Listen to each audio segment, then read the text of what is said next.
ఇర్మీయా గ్రంథం 14వ అధ్యాయము 8వ వచనం. 14:8 ఉంది. ఇశ్రాయేలుకు ఆశ్రయుడా, కష్టకాలమున వారికి రక్షకుడా, మా దేశములో నీవేళ అన్యుని వలె ఉన్నావు. చాలు. మా దేశములో నీవేళ అన్యుని వలె ఉన్నావో, ఏల రాత్రి వేళను బస చేయుటకు గుడారము వేయు ప్రయాణస్తుని వలె ఉన్నావో.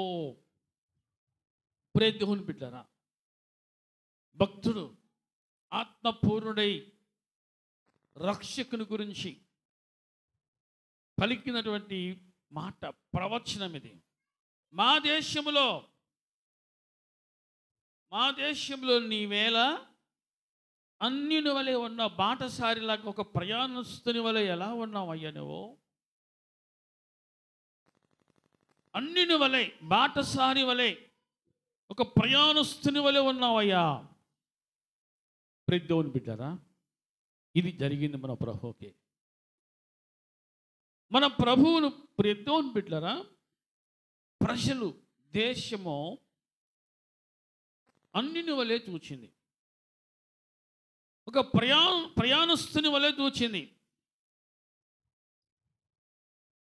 కంటి ముందుకు వచ్చినది ఎవరో కూడా గుర్తించలేని స్థితిలో, కళ్ళు మూసుకుపోయిన స్థితిలో ఉంది దేశం, చూడలేని స్థితిలో ఉంది దేశం. లూకాసు వార్తలో దేవుని బిడ్డలారా, లూకాసు వార్తలో మనకి చాలా విషయాలు బోధపడుతూ ఉంటాయి. 2వ అధ్యాయంలో 7వ వచనం మనం చూస్తూ, తన తొలిచూలు కుమారుని కని పొత్తి గుడ్డలతో చుట్టి సత్రములో వారికి స్థలము లేనందున ఆయనను పశువుల తొట్టిలో పరుండబెట్టెను. దేవుని బిడ్డలారా, ప్రభువును గుర్తించలేని వారు సత్రములో చాలామంది ఉన్నారు. కంటి ముందుకు వచ్చినది ఎవరో, కనబడుతుంది ఎవరో కూడా గుర్తించలేని స్థితిలో ఆ సత్రంలో ఉన్నవారు ఉన్నారు. సత్రంలో స్థలము లేదయ్యా అనేవాళ్ళే, కానీ సత్రంలో స్థలం ఉందయ్యా లోపలికి రా అనేవాళ్ళు అక్కడ లేరు. దేవుని బిడ్డలారా, ఈ ఇర్మీయా గ్రంథం 14వ అధ్యాయంలో ఉన్నటువంటి ప్రవచనము ఈ లూకాసు వార్త 2వ అధ్యాయం 7వ వచనంలో నెరవేరింది. మా దేశంలో ఏలా నీవేళ అన్నిని వలె ఉన్నావు. దేవుని బిడ్డలారా, సొంత ఇంటికి వస్తే, సొంత ప్రజల యొద్దకు వస్తే కనీసము పలకరించకపోతే ఎలా ఫీల్ అవుతాం? ఎదురుపడ్డాడు మనిషి, నీకు తెలిసిన మనిషి ఎదురుపడితే పలకరించకుండా వెళ్ళిపోతే నువ్వేమనుకుంటావు? కనీసం బాగున్నావా అని కూడా అడగలేదు, కనీసం ఇంటికి రా అని కూడా అనలేదు, కనీసం మంచినీళ్ళు తీసుకో అని అనలేదు, భోజనం చెయ్యి అని అనలేదు, ఈ పూట ఉండు అని అనలేదు అని ఎంతగా మనం బాధపడతామో. దేవుని బిడ్డలారా, సృష్టికర్త, సృష్టికి శిల్పకారుడు, లోకానికి నరవతారిగా పంపబడితే కనీసం ఒక్కరు కూడా ఆయనను ఇంట చేర్చుకున్నవారు లేరు. సత్రంలో ఉన్నవారు ఎంతమంది ఉన్నారు, అంతమందిలో కనీసం ఒక్కరికైనా ఇదిగో ప్రవచనకారుడు, ఇదిగో ప్రవక్తల చేత ప్రవచింపబడిన ఈ యుగ పురుషుడు, ఈ చరిత్ర పురుషుడు మన కంటి ముందుకు వచ్చాడు, మన గుమ్మం ఎందుకు వచ్చాడు, మన ముందుకు వచ్చాడు అని గుర్తించలేని, కళ్ళు మూసుకుపోయిన స్థితిలో ఆ సత్రంలో ఉన్నవారు ఉన్నారు. దేవుని బిడ్డలారా, పరలోకమందలి దూతలు, లూకాసు వార్త 2వ అధ్యాయంలో మనం చూస్తూ ఉన్నాం. 2వ అధ్యాయంలో 12వ వచనంలో చివరి మాట చూస్తున్నాం. వెంటనే పరలోక సైన్య సమూహము ఆ దూతతో కూడా ఉండి, పరలోక సైన్య సమూహము ఆ పశువుల తొట్టిలో పొరనబెట్టిన బాలుని, ఆ శిశువును ఆ పరలోక సైన్య సమూహము గుర్తించింది. కానీ ఎవరినైతే నా సొంత జనులు, నా ప్రజలు, నా స్వాస్థ్యము అనుకుని వచ్చాడో వారు ఆయనను గుర్తించలా, ఆయనను గుర్తించలేదు. పరలోక సైన్య సమూహము దిగివచ్చి దేవుని బిడ్డల 14వ వచనంలో సర్వోన్నతమైన స్థలములలో దేవునికి మహిమయు ఆయనకిష్టులైన మనుషులకు భూమి మీద సమాధానము కలుగుగా కానీ దేవుని స్తోత్రం చేస్తూ ఉంటే సత్రంలో ఉన్నవారు ఈయన ఎవరో అని కనీసము ఆలోచనలు కూడా లేనివారు ఉన్నారు. పరలోక సైన్య సమూహం వచ్చి దేవుని బిడ్డల ఆ పశువుల తొట్టి దగ్గర దేవుని స్తోత్రం చేస్తూ ఉంటే దేవుని బిడ్డరా ఆయన విలువ తెలిసిన వారు పరలోకాన్ని విడిచిపెట్టి భూమికి దిగి వచ్చిన సైన్యం. కానీ సత్రములో రక్త మాంసాలతో ఉన్న మనిషి మాత్రము ఆయన ఎవరో గుర్తించలేదు. అందుకని ప్రవక్త అంటున్నాడు, ఓ ఇశ్రాయేలుకు కష్టకాలంలో మా ఆశ్రయ దుర్గమా, రక్షకుడా, మా దేశంలో నీవేళ అన్నిని వలె ఉన్నావు. క్రీస్తుకు పూర్వము 500 ఏళ్ల క్రితము పలకబడిన ఈ ప్రవచనము ప్రభువారు పుట్టిన తర్వాత నెరవేరింది. అంటే దేవునికి తెలుసు, ఇదిగో ఈ ప్రజలు ఇటువంటి వారు. ప్రజల యొక్క మనస్తత్వము పూర్తిగా ఎరిగి ఉన్నవాడు ఆయన. దేవుని బిడ్డన 500 ఏండ్ల సంవత్సరాల తర్వాత ప్రజలు ఎలా ఉంటారో ఎలా ఉండబోతున్నారో సమస్తం ముందే ఎరిగి ఉన్నవాడు ఆయన. ప్రభు వచ్చి వెళ్ళిపోయిన తర్వాత 2000 సంవత్సరాల క్రితము 2000 సంవత్సరాల తర్వాత ప్రజలు ఎలా ఉన్నారో ఎలా ఉండబోతున్నారో ఎలా ఆలోచిస్తారో సమస్తమును ఎరిగి ఉన్నవాడు ఆయన. హల్లెలూయా చెప్పండి. పుట్టిన వానికి ఏమి లేదంట, స్థలము లేదు, అన్యుని వలె ఉన్నాడు. తన సొంత ఇంటికి వస్తే సొంత ఇంటిలో అన్యునిగా ఎవరో మాకు తెలియదు అన్నట్టుగా అన్యుని వల్లే చూచారు. అంటే ఆ వచ్చిన ఆ రాజుకు మనం చూస్తున్నాం, రక్షకుడు రాజు. అటువంటి ఆయనను అక్కడ ఉన్నవారు ఒక్కడ కూడా గుర్తించలా. ఒక్కడ కూడా సత్రములో ఉన్న ఒక్కడ కూడా ఆయనను గుర్తించలా. సత్రములో మాకు స్థలమే లేదు అన్నవారే కానీ అయ్యా లోపలికి రండి, లోపలికి రా, ఈ రాత్రికి ఇక్కడ ఉండు అన్నవాళ్ళు లేరు. దేవుని బిడ్డరా, అందుకని యెషయా గ్రంథం 1వ అధ్యాయంలో ఓ ఆకాశమా, 2వ వచనంలో ఓ భూమి చెవియొగ్గుము, ఆకాశమా ఆలకించుము, నేను పిల్లల్ని పెంచి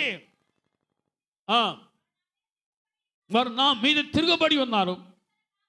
ఎద్దు తన కామందుని ఎరుగును, ఎద్దు తన కామందుని ఎరుగును, గాడిద తన సొంత వాని దొడ్డిని తెలుసుకున్నాను. ఇశ్రాయేలీయులకు తెలివి లేదు. ఇశ్రాయేలు ప్రజలకు ఏమి లేదంట, తెలివి లేదు. ఎద్దుకు తెలుసు తన యజమాని ఎవరో, గాడిదకు తెలుసు తన దొడ్డి ఏదో. ఇశ్రాయేలులకు మాత్రము తన యజమాని ఎవరో, తనను పెంచింది ఎవరో, పోషించింది ఎవరో, పుట్టించింది ఎవరో తెలియదు, తెలివి లేదు. ఆకాశమా ఆలకించము, భూమి చెవియొగ్గుము, ఇదిగో నా ప్రజలకు జ్ఞానము లేదు, తెలివి లేదు. కంటి ముందుకు వచ్చింది ఎవరో కూడా తెలుసుకోలేని దుస్థితిలో ఉన్నారు. ప్రభు అన్నిని వలె ఉన్నాడు. అంటే దేవుని బిడ్డరా ఎంత బాధాకరమో. సొంత ఇంటికి వస్తే, సొంత ప్రజల ఎందుకు వస్తే. అందుకని యోహాను సువార్త 1వ అధ్యాయంలో మనం చూస్తున్నాం. యోహాను సువార్త దేవుని బిడ్డరా 1వ అధ్యాయంలో 11వ వచనం, ఆయన తన స్వకీయుల యొద్దకు వచ్చిన ఆయన స్వకీయులు ఆయనను అంగీకరింపలేదు. ఆయన తన స్వకీయుల యొద్దకు వచ్చిన, సొంత ప్రజల యొద్దకు వచ్చిన ఆ సొంత ప్రజలే ఆయనను అంగీకరించలేదు. స్థలం లేదు అన్నవాళ్ళే కానీ లోపలికి రా అన్నవాళ్ళు లేరు. దేవుని బిడ్డరా మత్తయి సువార్తలో ప్రభువారు మాట్లాడిన ఒక మాట చూద్దాం. 8వ అధ్యాయంలో, మత్తయి సువార్త 8వ అధ్యాయంలో దేవుని బిడ్డరా 20వ వచనం మనం చూస్తూ ఉన్నాం.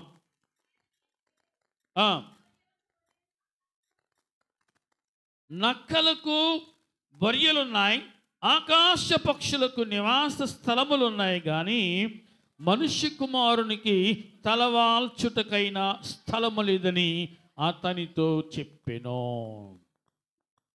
స్థలము లేదు. ఆకాశ పక్షులకు నివాసములున్నాయి, గూళ్ళున్నాయి. నక్కలకు బొరియలున్నాయి, గుహలున్నాయి, కన్నములున్నాయి. కానీ మనుష్య కుమారునికి తలవాల్చుటకైనను స్థలము లేదు. ఇది స్వయముగా ప్రభువారు చెప్పిన మాట. ప్రతి దేవుని బిడ్డరా, చాలా జాగ్రత్తగా ఉండండి. ఈ సృష్టి ఎవరిది? ఈ విశ్వమును సృష్టించింది ఎవరు? సృష్టికర్త ఎవరు? శిల్పకారుడు ఎవరు? ప్రియ దేవుని బిడ్డరా, ఆయన స్వయముగా నరవతారిగా ఈ భూమి మీదకి వస్తే ఆయన పరిస్థితి ఎలా ఉంది అంటే, తలవాల్చుటకైనను స్థలం లేదు.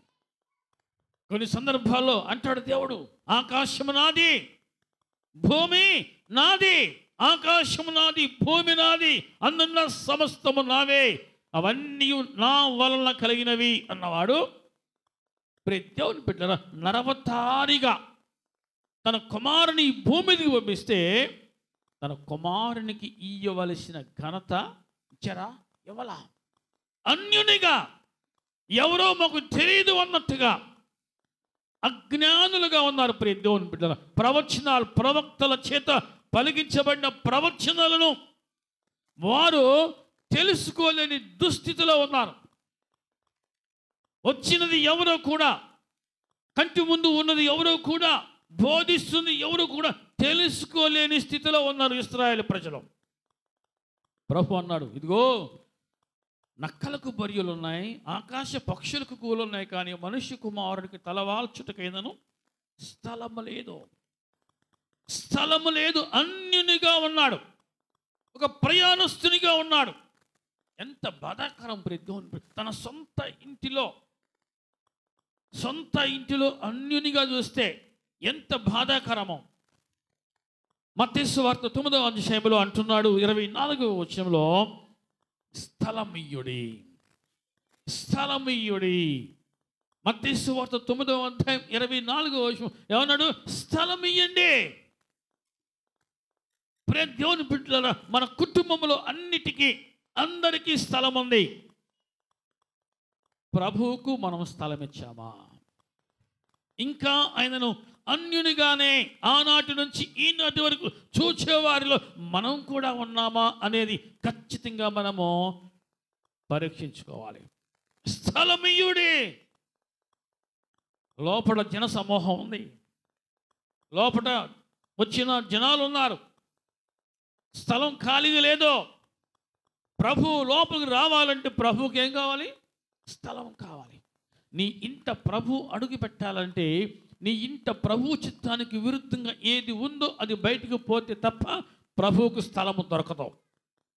ప్రభువుకు స్థలం ఇచ్చే వ్యక్తిగా నీవు ఉండాలి. హల్లెలూయా. ప్రభువా, నా ఇంటికి రా, నా ఇంటిలో, నా హృదయం అనే గృహములో నీ కొరకు స్థలము సిద్ధపరుస్తున్నానయ్యా, నా ఇంటికి రా, నా హృదయం అనే గృహంలోకి నువ్వు అడుగుపెట్టు అనేటువంటి విశ్వాసిగా, బిడ్డగా మనం అందరము ఉందముగాక. స్థలము లేని ఆయన అంటున్నాడు, నాకు స్థలం ఇయ్యండి. మత్తయి సువార్త 8వ అధ్యాయంలో ఉన్నాడు, ఇదిగో నక్కలకు బరియలు ఉన్నాయి, ఆకాశ పక్షులకు గూళ్ళు ఉన్నాయి, కానీ తలవాల్చుటకైనను మనుష్య కుమారునికి స్థలము లేదు. మత్తయి సువార్త 9వ అధ్యాయంలో 24వ వచనం ఉంటాడు, నాకు స్థలం ఇయ్యండి, నాకు స్థలం ఇయ్యండి. ప్రియ దేవుని బిడ్డరా, ఇప్పటికీ మన హృదయం అనేటువంటి ఇంటిలో ఆయనకు పూర్తిగా స్థలం ఇయ్యలేకపోతున్నామేమో. కాస్తంత స్థలము ఆయనకి ఇస్తే మన జీవితాలు, మన బ్రతుకులు బాగుపడునుగాక. ఆమేన్. ప్రియ దేవుని బిడ్డలారా, స్థలమియ్యుడి అని అడిగిన ఆయన సామాన్యుడు కాదు, అసామాన్యుడు. ఆయన స్థలమియ్యుడి అని అడిగిన వాడు సామాన్యుడు కాదు. ఇశ్రాయేలు ప్రజలకు, జనాంగానికి రక్షకుడు ఆయన, ప్రపంచానికి, లోకానికి రక్షకుడు ఆయన. తెలిసిన వారు, ఆయన విలువ తెలిసిన వారు ఖచ్చితంగా ఆయనకు స్థలము ఇవ్వకుండా ఉండలేరు. ఆయన విలువ తెలియని వారు స్థలం లేదులే, స్థలం లేదు, బయటే ఉండలే, స్థలం లేదులే అనేటువంటి దుస్థితిలో ఉన్నవారు ఇంకా చాలామంది ఉన్నారు. దేవుని బిడ్డలారా, ఒకవేళ ఆయన ఒక ప్యాలెస్లో పుడితే ఏనండి, స్థలం ఇయ్యండి అని అనకుండానే అసలు మా ఇంట్లో అడిగి పెడితే మా ఇంట్లోని వేది ముట్టుకున్నది పావనమే అనేవాళ్ళం. దేవుని బిడ్డలారా, ఆయన జన్మ purity, his birth is pure. దేవుని బిడ్డలారా, ఆయన జన్మ పవిత్రము, ఆయన జీవితం పవిత్రముగా ఉన్నాడు, పరిశుద్ధముగా ఉన్నాడు. కాబట్టి ఆయనకు స్థలం ఇవ్వలేకపోతున్నారు చాలామంది.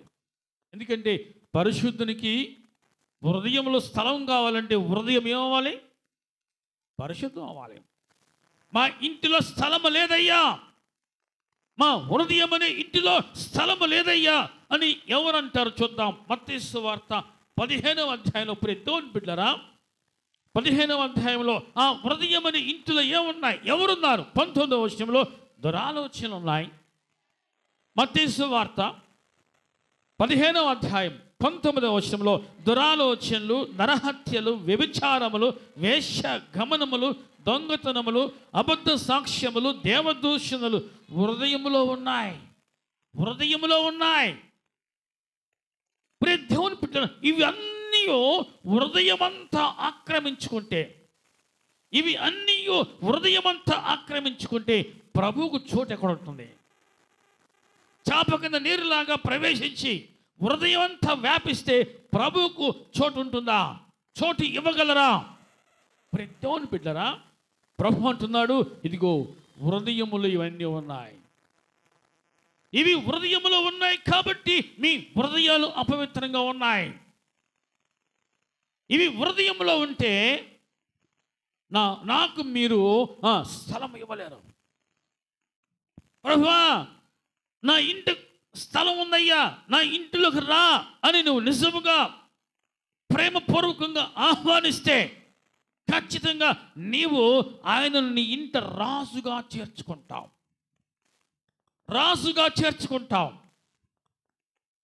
ఆయన రాజుగా నువ్వు గుర్తిస్తావు. నీ హృదయం అనే సింహాసనాసీనుడిగా ఆయన కూర్చొని అర్థమవుతుంది అన్న వాళ్ళు చెప్పండి హల్లెలూయా. ప్రభు అడుగుతున్నాడు, నాకు స్థలం ఇవ్వండి, నీ హృదయములో స్థలం ఇవ్వండి, నీ గృహములో స్థలం ఇవ్వండి. ఒక పొట్టి చెక్కయ్య, సమాజం దృష్టిలో ఒక పాపాత్ముడు, ఒక ఆశ కలిగి ఉన్నాడు. ఏమిటి ఆశ అంటే, ప్రభు నేను చూడాలి, యేసు ఎవరో నేను చూడాలి. ఆ ఒక్క ఆశ అతని జీవితాన్ని మార్చివేసింది. హల్లెలూయా చెప్పండి. ఆ ఒక్క ఆశ అతని జీవితాన్ని మార్చివేసింది. అటువంటి ప్రభువును నేడు నా ఇంట చేర్చుకోవాలి అనేటువంటి ఒక చిన్న ఆశ అతని జీవితాన్ని, అతని స్థితిని మార్చివేసింది. దేవుని బిడ్డలారా, ప్రభు అతని యొద్దకు వచ్చి అతన్ని చూచి, చెక్కయ్యా త్వరగా దిగిరమ్ము, నేడు నేను నీ ఇంట ఉండవలసి ఉంది. జక్కయ్య ఇంటిని ప్రభు కోరుకున్నాడు. జక్కయ్య జీవితాన్ని ప్రభు కోరుకున్నాడు. ప్రభు ఇష్టపడ్డాడు. జక్కయ్య నువ్వు త్వరగా దిగిరమ్ము, నేడే నేను నీ ఇంట ఉండవలసి ఉన్నది. జక్కయ్య ఏమాత్రం కూడా వాయిదా వేయలా, రేపు రా అనలేదో. త్వరగా సంతోషముతో దిగి ప్రభువును చేర్చుకొనెను. హల్లెలూయా చెప్పండి. ప్రభువును చేర్చుకొనెను. ప్రభువుకు తన ఇంట స్థలం ఇచ్చాడు. అయ్యా నా ఇంటికి రావాలి, రావాలయ్యా నీవు. ప్రభువును తన ఇంట చేర్చుకున్నాడు, తన బ్రతుకును మార్చుకున్నాడు. హల్లెలూయా చెప్పండి. ప్రభువుకు ఎవరైతే స్థలం ఇస్తారో వారి బ్రతుకులు మారిపోవునుగాక. ప్రభువుకు స్థలం ఇవ్వకుండా ఆయన బయట ఉంచి, ప్రభువా నువ్వు అంటే నాకు చాలా ఇష్టమయ్యా అంటే నువ్వు ఇంకా ఆయనను అన్యునిగానే చూస్తున్నావు. హృదయమనిడు తలుపు నొద్ద యేసు నాదుండు, హృదయమనిడు తలుపు నొద్ద యేసునాథుండు నిలచి సదయుడగుచు తట్టుచుండు సకల విధములను నిలచి సదయుడగుచు తట్టుచుండు సకల విధములను ఎంతసేపు నిలువబెట్టి ఏడ్పింతురదని ఎంతసేపు నిలువబెట్టి ఏం చేస్తున్నాం మనం? ఏం చేస్తున్నారంట? ఆయన ఏడ్పించేవాడు ఉన్నారు. బయటే ఉండయ్యా, మాకు స్థలం లేదు, మా ఇంట బంధువులు ఉన్నారు, మా ఇంట స్నేహితులు ఉన్నారు, మా ఇంట బంధువులు, మా ఇంట స్నేహితులు ఉన్నారయ్యా, నీకు స్థలం లేదు. ఎంతగా బంధువులు ఎవరు? బంధువులు ఎవరు? స్నేహితులు ఎవరు? విడదీయరాని ఆ స్నేహితులు ఎవరు?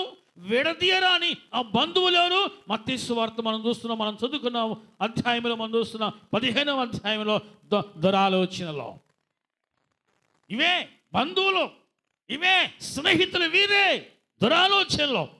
నువ్వు ఎక్కడికైనా వెళ్ళు, ఇవి నీ వెనకాలే వస్తాయి. నువ్వు ఎక్కడైనా ఉండు, నిన్ను వీడవో, బంధువుల్లాగా స్నేహితుల్లాగా నేను గట్టిగా పట్టుకుంటాయి. దురాలోచనలు, నరహత్యలు, వ్యభిచారములు, వేశ్య గమనములు, దొంగతనములు, అబద్ధ సాక్ష్యములు, ఇవి నీకు బంధువులుగా స్నేహితులుగా ఉన్నంత కాలము నీ ఇంట, నీ హృదయం అనే ఇంట ప్రభువుకు నువ్వు స్థలాన్ని సిద్ధపరచలేవు, స్థలాన్ని ఇవ్వలేవు. నువ్వు అర్థమవుతుంది అన్నవాళ్ళు చెప్పండి హల్లెలూయా. దేవుని బిడ్డలారా, కొన్ని సమయాల్లో మన జీవితంలోకి బంధువులాగా స్నేహితులుగా ఇవే జరపడుతూ ఉంటాయి. పొమ్మన్న పోవే, ఇవి పొమ్మన్న పోవు. నీకు విసుగు పుట్టేంత వరకు నీతోనే ఉంటాయి. ఏవి? ఇవే దురాలోచనలు, వ్యభిచారములు, వేశ్యాగమనములు, దొంగతనాలు, అబద్ధాలు, ఇవన్నీ కూడా నీ హృదయం అనే ఇంట స్థిర నివాసాన్ని ఏర్పరచుకుంటున్నాయి. ప్రభువుకు నీ హృదయం అనే ఇంటిలో స్థలాన్ని నువ్వు ఎందుకు ఇవ్వలేకపోతున్నావంటే, ప్రభు కంటే ముందు నువ్వు వీటికి ఇచ్చే స్థలాన్ని లోపల కాదలేదో. ప్రభువా నువ్వు నాకు ఎంతో ఇష్టం అంటున్నావు, కానీ లోపట ఉన్న ఈ బంధువులను, లోపట ఉన్న ఈ స్నేహితులను నువ్వు బయటికి వెళ్ళగొట్టలేకపోతూ ఉన్నావు. ఒక మార్గస్థుడు ఒక ఇంటికి వచ్చాడు, చుట్టపు చూపులాగా వచ్చాడు, చుట్టపు చూపులాగా వచ్చాడు. ఆ మార్గస్థుని, ఆ చుట్టాన్ని సంతోషపెట్టడానికి ఆ ఇంటి యజమానుడు ఒక చెయ్యకూడని తప్పు చేశాడు. ఆ వచ్చిన చుట్టాన్ని సంతోషపెట్టాలి, ఆ వచ్చిన బంధువును సంతోషపెట్టాలి, ఆ వచ్చిన చుట్టాన్ని, ఆ బంధువుని, ఆ స్నేహితుని సంతోషపెట్టడానికి ఆ ఇంటిలో ఉన్న యజమానుడు ఒక తప్పు చేశాడు. దేవునికి దొరికిపోయాడు, బుక్ అయ్యాడంతే. దేవునికి బుక్ అయ్యాడు. తన ప్రవక్తను పంపించాడు, తన ప్రవక్త ద్వారా ఒక కథ రూపంలో చెప్పించాడు. వెంటనే ఆ వ్యక్తి అన్నాడు, అయ్యా ఎవరు ఆ వ్యక్తి? నిజముగా ఆ మనుష్యుడు మరణానికి పాత్రుడు అన్నాడు. ఆ మనుష్యుడు మరణానికి పాత్రుడు. ఏ మనుష్యుడు? ఏ మనుష్యుడు? చుట్టాన్ని, బంధువును, స్నేహితుని సంతోషపెట్టిన ఆ మనుష్యుడు మరణానికి పాత్రుడయ్యా అన్నాడు. దేవుని బిడ్డలు, ఆ మనుష్యుడు మరణానికి పాత్రుడు. ఎవరైనా సరే చుట్టాన్ని, బంధువుని, స్నేహితుని, మార్గస్థుని సంతోషపెట్టడం కోసము మరి ఒకరిని దుఃఖపెడితే, మరి ఒకరిని కష్టపెడితే, మరి ఒకరికి నష్టాన్ని కలిగిస్తే దానికి తగినటువంటి ప్రతిఫలాన్ని పొందుకుంటారు. ఇంతకీ ఆ వచ్చిన చుట్టం ఎవరు? ఇంటికి వచ్చిన బంధువు ఎవరు? ఇంటికి వచ్చిన ఆ స్నేహితుడు ఎవరు? ఎవరు చెప్పండి? ఎవరమ్మా? ఇంటికి వచ్చిన బంధువు ఎవరో? ఇంటికి వచ్చిన స్నేహితుడు ఎవరో? ఇంటికి వచ్చిన చుట్టం ఎవరో? చూద్దాం. 2వ రాసుల గ్రంథంలో దేవుని బిడ్డలారా, 2వ సమూయేలు గ్రంథం, 2వ సమూయేలు గ్రంథంలో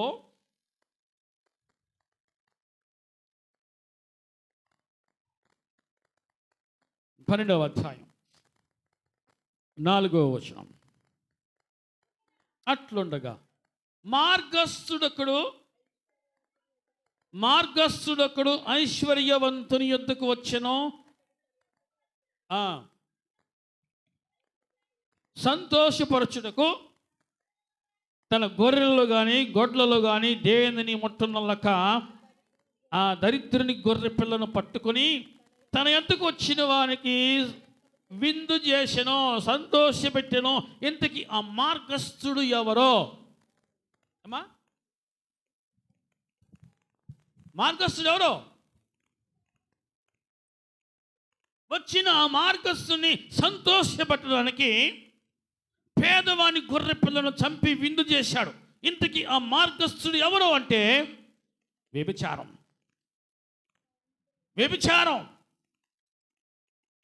దేవుని బిడ్డలారా, కామం చుట్టంలాగా వచ్చింది. ఆ వ్యభిచారం బంధువులాగా, స్నేహితులాగా వచ్చింది. దేవుని బిడ్డలారా, ఆ వ్యభిచారాన్ని లేకపోతే ఆ కాముణ్ణి సంతోషపెట్టడానికి తన ఇంటిలో ఉన్న గొర్రె పిల్లలను చంపకుండా పొరుగువాని గొర్రె పిల్ల ఎవరో అచ్చబాని బలిగా విందుగా ఇచ్చాడో ఆ యజమానుడు మార్గస్థును సంతోషపెట్టినందుకు యజమానుడు దేవుని దృష్టిలో బుక్కయ్యాడు. ఆ మనుష్యుడు మరణానికి పాత్రుడు. దేవుని బిడ్డలారా, చాలా జాగ్రత్తగానండి.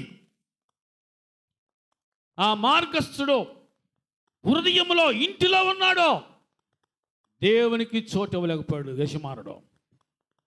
మార్గస్థుడు ఇంట్లో ఉన్నాడు, ఒంటిలో ఉన్నాడు, హృదయంలో ఉన్నాడు, దేవునికి చోటు ఇవ్వలేక దేవుని బయటే ఉంచాడు. దేవుని బిడ్డలారా, దేవుడు చూశాడు, ఇదంతా దేవుడు చూశాడు. దేవుని కంటికి మరుగైనది ఏది లేదు. వ్యభిచారం లేకపోతే ఇంకొక రూపంలో ఉన్న పాపం, ఇంకో రూపంలో, అవే నీకు చుట్టాలు, అవే నీకు బంధువులు. వాటిని సంతోషపెట్టడం కోసము వాటిని వెంట చేర్చుకొని నీ ఇంటి ముందుకు వచ్చిన ప్రభువుకి స్థలము లేదయ్యా అనే దుస్థితిలో ఉంటే అదే నీకు శాపం, అదే నీకు ప్రమాదం. లోపట ఉన్న ఈ బంధువుల్ని, ఈ స్నేహితుల్ని నువ్వు బయటికి వెళ్ళగొడితే తప్ప ప్రభువుకు నీ హృదయంలో స్థలం ఉండదు. అర్థమవుతుంది అన్నవాళ్ళు చెప్పండి హల్లెలూయా. మార్గస్థుడు స్థిరంగా ఉండేవాడు కాదు. మార్గస్థుడు అంటే కాముడు, మోహం, వ్యామోహం, వ్యభిచారం, ఇవి స్థిరంగా ఉండేవి కావు. ఇవి వచ్చి అలా వెళ్ళిపోతాయి, కానీ వచ్చి ఊరికే వెళ్ళవు, పతనం చేసిపోతాయి, నిందలకు అవమానాలకు అప్పగించిపోతాయి, కుటుంబాన్ని పాడు చేసిపోతాయి, కుటుంబాన్ని నాశనం చేసి రుద్దుకోలేని దిద్దుకోలేని మరక వేసిపోతాయి. అటువంటి వారిని ఇంట చేర్చుకుంటే ప్రతిఫలం అలాగే ఉంటుంది, అది చేదుగా ఉంటుంది. వాటికి బదులుగా అటువంటి బంధువులకు, అటువంటి స్నేహితులకు బదులుగా రక్షకుడిని ఇంటి ముందుకు వచ్చి ఉంటే ప్రేమతో తలుపు కొట్టి, అయ్యా నేను లోపలికి వస్తాను, నాకు స్థలం ఇవ్వగలవా అని అడిగితే ఆ స్వరం నిన్ను తలుపు తీస్తే ఆయన లోపలికి వచ్చి నీ జీవితాన్ని, నీ కుటుంబాన్ని కట్టేవాడు, బాగు చేసేవాడు, అందమైన అపూర్వంగా జీవితాన్ని నిలబెట్టి తీర్చిదిద్దేవాడు ఆయన. అర్థమవుతుంది అన్నవాళ్ళు చెప్పని హల్లెలూయా. అటువంటి ప్రభువుకు స్థలం ఇస్తే నిన్ను ఒక ఉన్నతమైన వ్యక్తిగా ఆయన నిలబెట్టగలడు. మార్గస్థునికి స్థలం ఇస్తే, మార్గస్థునికి విందు చేస్తే, మార్గస్థుని సంతోష పెడితే చివరికి నువ్వు దుఃఖం పాలవుతావు. దుఃఖం నిన్ను ఆవహించింది, దుఃఖం నిన్ను పట్టుకుంటుంది. ఎవరినో సంతోష పెట్టడం కోసం చివరికి నీవు నీ జీవితాన్ని దుఃఖంలోకి నెట్టుకుంటూ ఉంటావు. అదే ప్రభువుకు కనుక స్థలం ఇస్తే నీ జీవితాన్ని శుద్ధముగా నిన్ను సిద్ధపరిచి తన ఎదుట నిన్ను నిష్కలంకునిగా నిలబెట్టగలడు ఆయన. అర్థమవుతుంది అన్నవాళ్ళు చెప్పండి హల్లెలూయా. ఆ వ్యక్తి మరణానికి పాత్రుడు అన్నాడు. ఇప్పుడు నాతాను ప్రవక్త అన్నాడు 7వ వచనంలో, దావీదును చూచి నీవే ఆ మనుష్యుడవు, నీవే ఆ మనుష్యుడవో, వ్యభిచార మనస్సును నీవు నీ ఇంటికి పిలిచావు. ఆ మనస్సును సంతోషపెట్టాలని ఒక గొర్రె పిల్లను బలిచ్చావు, విందుగా చేశావు. ఇదిగో నీవే మరణానికి పాత్రుడవు అని చెప్పాడు దేవుడు. హల్లెలూయా చెప్పండి. దేవుని బిడ్డరా, అవి నీ హృదయములో ఉన్నంత కాలము ప్రభు ఎవరో నువ్వు చూడలేవు, నువ్వు గుర్తించలేవు. ప్రభు స్వరాన్ని నువ్వు గుర్తించలేవు, నువ్వు గ్రహించలేవు. నిజముగా నీవు గనుక ప్రభువును గుర్తిస్తే నీ హృదయంలో ఉన్న చెడు ఏదైతే ఉందో, ఆ బంధువులు, ఆ స్నేహితులు, ఆ చుట్టాలు ఎవరైతే ఏదైతే ఉందో వాటిని బయటికి వెళ్ళగొట్టి, ప్రభువా నీవు నా ఇంటిలోకి రావాలయ్యా అని ఆహ్వానిస్తావు. అర్థమవుతుంది అన్నవాళ్ళు చెప్పండి హల్లెలూయా. ప్రకటన గ్రంథంలో దేవుని బిడ్డలారా, ప్రకటన గ్రంథంలో ఇక్కడ చాలా చక్కటి మాట చూస్తున్నాం. 3వ అధ్యాయంలో 20వ వచనం.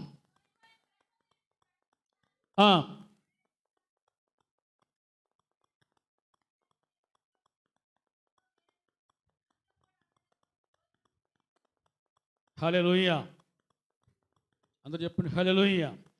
ఎవడైనను ఇక్కడే ఉంది, ఎవరు సరి కావచ్చు, ఆయన స్వరము వినగలిగితే, ఆయన స్వరమును గుర్తించగలిగితే వెంటనే అతడు ఏం చేస్తాడు? తలుపు తీసి లోపలికి ఆహ్వానిస్తూ, ప్రభువా నీవు ఉండవలసింది బయట కాదయ్యా, ఎక్కడ? నా హృదయంలోకి రా. జక్కయ్య ప్రభువుని ఇంట చేర్చుకుంటే జక్కయ్య జీవితం ఏమైపోయింది? జక్కయ్య జీవితం సరిచేయబడింది. హల్లెలూయా చెప్పండి. జక్కయ్య జీవితము సరిచేయబడింది. జక్కయ్య జీవితం బాగుపడింది. ప్రభు అన్నాడు, నేడు ఈ ఇంటికి రక్షణ వచ్చి ఉన్నది. ప్రభువుకు ఏ ఇంట స్థలము ఉంటుందో ఆ ఇల్లు రక్షించబడింది. అర్థమవుతుంది అన్నవాళ్ళు చెప్పండి హల్లెలూయా. దేవుని బిడ్డలారా, అంత మాత్రమే కాదు, ప్రభు అన్నాడు అతనితో నేనును నాతో కూడా అతడును భోజనము. ఇక్కడ భోజనం చేసింది మార్గస్థుడు, యజమానుడు. తర్వాత తీవ్రమైన ఫలితం వచ్చింది. కానీ ప్రకటన గ్రంథంలో ప్రభుతో కలిసి భోజనం చేసిన వ్యక్తి జీవితం ఎంత ధన్యమో మనకు అర్థమవుతుంది. మనం చూస్తున్న జయించు అని నాతో కూడా నా సింహాసనమందు కూర్చుండని చుదనం. ప్రభుతో కలిసి భోజనం చేసే అనుభవం నీకు వచ్చునుగాక.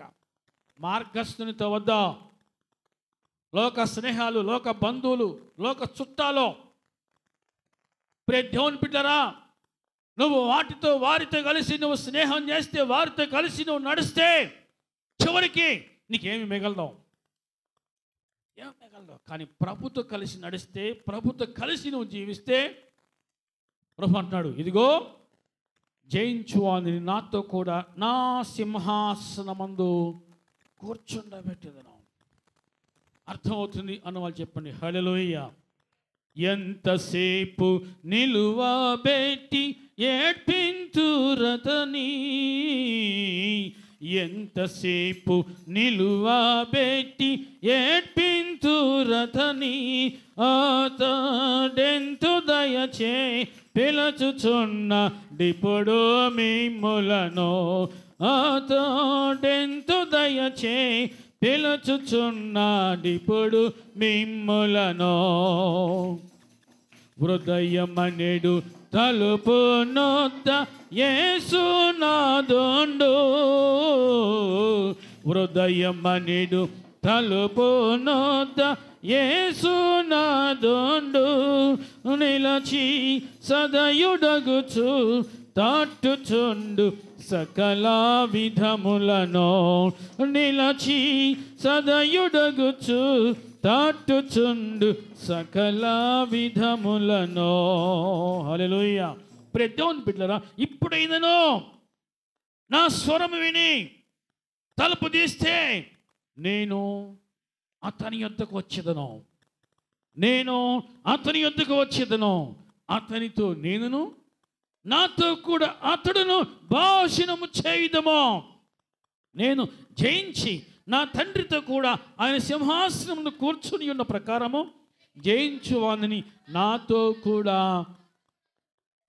దేవుని బిడ్డలారా, నీకున్న చుట్టం ఎవరు, నీకున్న బంధువు ఎవరు, నీకున్న స్నేహితుడు ఎవరు, నీతో ఉన్న మార్గస్థుడు ఎవరు, నువ్వు వారిని సంతోషపెడితే దావీదు వలె దుఃఖపడతావు.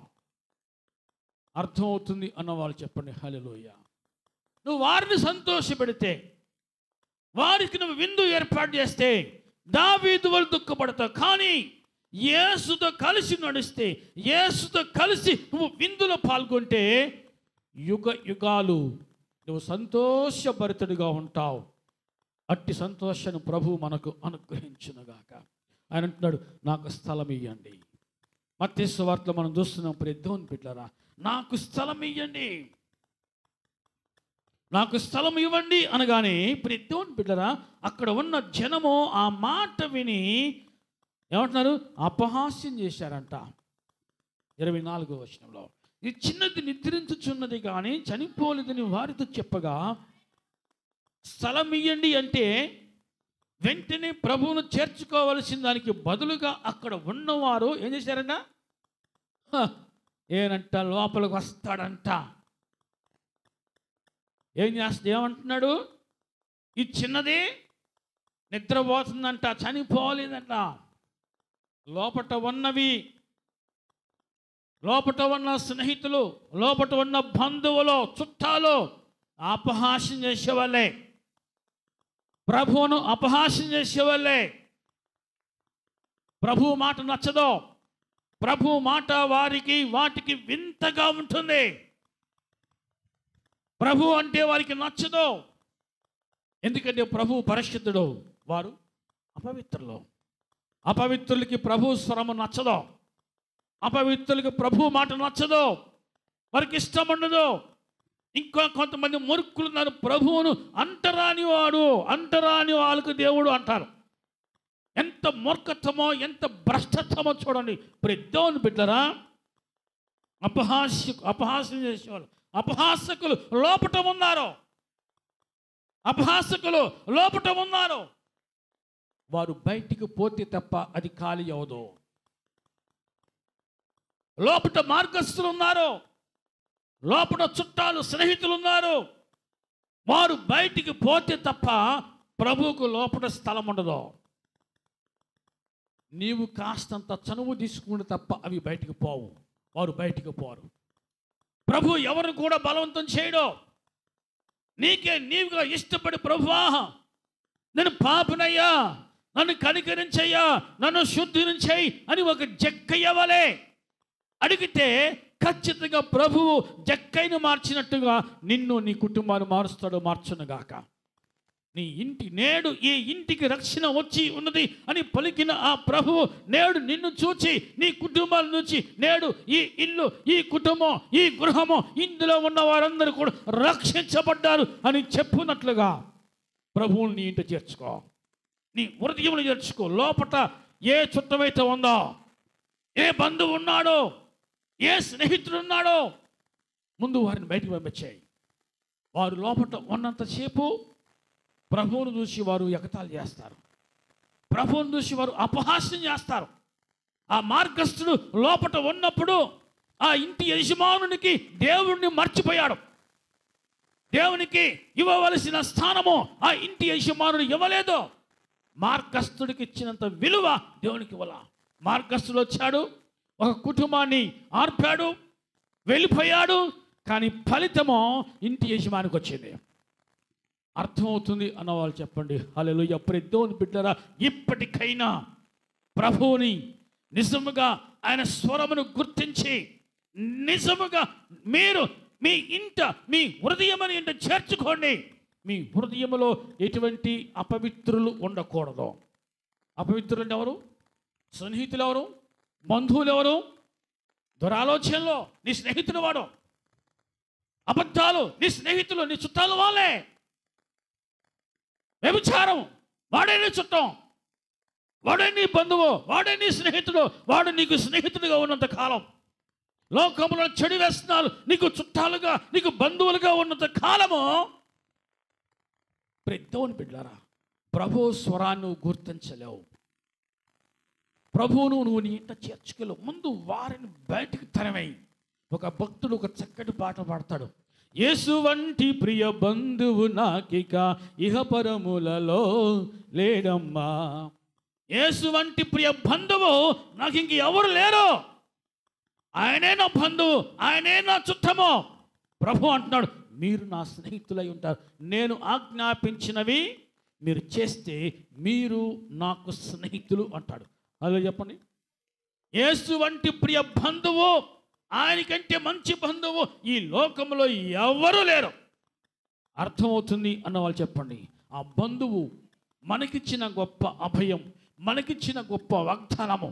ప్రియ దేవుని బిడ్డలారా, ఆ బంధువు పలికిన మాట, ఇదిగో నక్కలకు, ఆకాశ పక్షులకు బొరియలు ఉన్నాయి, గోళ్ళు ఉన్నాయి, కానీ నాకు తల వాల్చుటకైనను స్థలము లేదు అన్న ఆయన ఎంత ప్రేమ గలవాడంటే, ఎంత జాలి గలవాడంటే, ఇదిగో చూడండి, మా యోహాను సువార్త 14వ అధ్యాయంలో, మీరు మీ హృదయాన్ని కలవరపడనీయకుడే. ఎంత ప్రేమామయుడైనా మనము ముందు ఆయనకు స్థలాన్ని ఇవ్వలేదు. కానీ ప్రియ దేవుని బిడ్డలారా, ఆయన ఎంత ప్రేమమూర్తి అంటే, ఎంత త్యాగమూర్తి అంటే, మీ హృదయమును కలవరపడనీయకుడు. దేవుని యందు విశ్వాసం ఉంచుచున్నారు, నా యందు విశ్వాసం ఉంచుడి. నా తండ్రి ఇంట అనేక నివాసములు గలవు, లేని ఎడల మీతో చెప్పుదును, మీకు స్థలము సిద్ధపరచ వెళ్ళుచున్నాను. ఆయన ఈ భూమి మీదకి నరవతారికి వచ్చినప్పుడు ఎవరు కూడా స్థలము ఇచ్చుటకు సిద్ధపడలేదు, అంగీకరించలేదు. కానీ ఆయన ఎంత ప్రేమమూర్తి అంటే, మనము స్థలము ఇవ్వకపోయినా మన దయనీయమైన స్థితిని చూచి, మన దీన స్థితిని చూచి మన మీద ప్రేమ చూపిస్తూ ఉన్నాడు. చూచి ఏమన్నాడు, ఇదిగో నేను మీకు స్థలము సిద్ధపరచ వెళ్ళుచున్నాను. హల్లెలూయా. మనము స్థలం ఇవ్వకపోయినా ఆయన ఏమంటున్నాడు, ఇదిగో నేను మరలా వచ్చేది, నా తండ్రి ఏంటో అనేక నివాసములు ఉన్నాయి, మీకు స్థలము సిద్ధపరచ వెళ్ళుచున్నాను, లేని ఎడల మీతో చెప్పుదును. నేను వెళ్ళి మీకు స్థలము సిద్ధపరిచినప్పుడు నేనున్న స్థలములో మీరును. ఎంత ప్రేమమూర్తి అయినా ప్రేమ, యేసుని ప్రేమ, అది ఎవ్వరు కొలువలేనిది. ప్రేమ, యేసుని ప్రేమ, అది ఎవ్వరు కొలువలేనిది. నిజమో దీనిని నమ్మో, ఇది భువి అందించలేనిది. నిజమో దీనిని నమ్మో,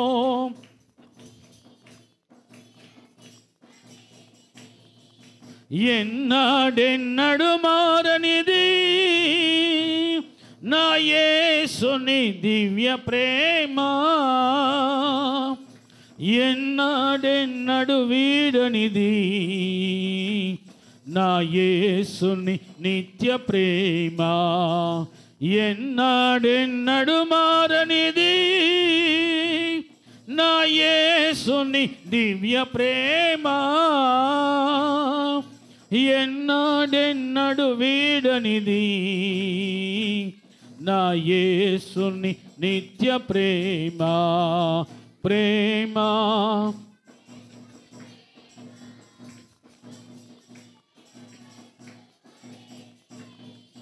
బంధుమిత్రుల యందు వెలుగుచున్న ప్రేమ దీపము. బంధుమిత్రుల యందు వెలుగుచున్న ప్రేమ దీపము. నూనె ఉన్నంత కాలమే అది వెలుగునిచ్చి ఆరిపోవును. డబ్బు ఉన్నంత కాలమే అది వెలుగునిచ్చి ఆరిపోవును. వయసు ఉన్నంత కాలమే అది వెలుగునిచ్చి ఆరిపోవును. బలము ఉన్నంత కాలమే అది వెలుగునిచ్చి ఆరిపోవునో. ఎన్నాడెన్నడు మారనిది నా యేసుని దివ్య ప్రేమ, ఎన్నాడెన్నడు వీడనిది నా యేసుని నిత్య ప్రేమ. ప్రేమ యేసుని ప్రేమ, అది ఎవ్వరు కొలువలేనిది. ప్రేమ యేసుని ప్రేమ, అది ఎవ్వరు కొలువలేనిది. దేవుని బిడ్డలారా, ఆయన ఎంత ప్రేమ గలవాడంటే ఆయన మనసులో ఏం పెట్టుకోవాలా? ఇదిగో నేను భూమి ఎదికి నరవతారిగా వెళ్ళినప్పుడు నాకు ఎవరు కూడా స్థలం ఇవ్వలేదు అని మనసులో పెట్టుకోవాలా, దేశం పెంచుకోవాలా అని ఇంకా ప్రేమ చూపించిదిగో నేను మీ కొరకు స్థలము సిద్ధపరచ వెలుచున్నాను. నా యందు విశ్వాసం ఉంచండి, నా యందు విశ్వాసం ఉంచండి. నేను మరలా వచ్చేదను, మీ కొరకు స్థలము సిద్ధపరిచి నేను మరలా వచ్చి మిమ్మల్ని తీసుకొని పోవద్దును. అదిలో చెప్పండి. ఆయన ఎక్కడైతే ఉంటాడో అక్కడ మనం ఉండులాగునా, ఆయన ఎక్కడ ఏ హోదాలో ఉంటాడో అక్కడ మనం ఉండులాగునా ఆయన మరలా వచ్చి మనల్ని తీసుకొని వెళ్ళటకు ఆయన సిద్ధముగా ఉన్నాడు. రాకడ సమయంలో కడబోర శబ్దంతో, రాకడ సమయంలో పడో యేసుని చేరుకునే విశ్వాసము నీకుందా, యేసుని చేరుకునే విశ్వాసము నీకుందా. రావయ్యా యేసయ్య వేగ రావయ్యా, రావయ్యా యేసునాథ వేగమి రావయ్యా, రావయ్యా యేసయ్య వేగ రావయ్యా.